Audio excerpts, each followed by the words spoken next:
रविवारी 10:20 सुमारास राष्ट्रीय महामार्ग मुंबई-नाशिक लेनवर वाडीवराई पोलीस स्टेशनच्या हद्दीत रोटे कंपनीसमोर MH15 AG 9477 या पिकअपचं टायर फुटल्यानं पिकअप डिव्हायडरवर आदळून समोरून येणाऱ्या MP30 P 2477 या बसला ठोस मारल्यानं गंभीर अपघात झाला आहे.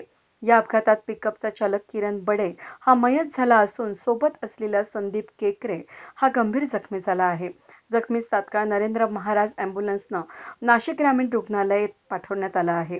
तसंच मयत हा पिकअपमध्ये अडकून असल्यानं घोटी टोल क्रेनच्या सहाय्यानं काढून घोटी टोल अँब्युलन्सनं नाशिक ग्रामीण रुग्णालयात पाठवण्यात आलं आहे. तसंच ट्रॅव्हल बसमधील चालक रमेश यादव आणि एक प्रवासी फेगडी रिजारियो हे किरकोळ जखमी झाले असून त्यांना नरेंद्र महाराज अँब्युलन्सनं नाशिक रुग्णालयात पाठवण्यात आलंय. तसंच बसमधील इतर प्रवाशांना बसची व्यवस्था करून त्यांना रवाना करण्यात आलं. सदर अपघातग्रस्त वाहन घोटी टोल क्रेनच्या सहाय्यानं वाहतूक सुरळीत करण्यात आली.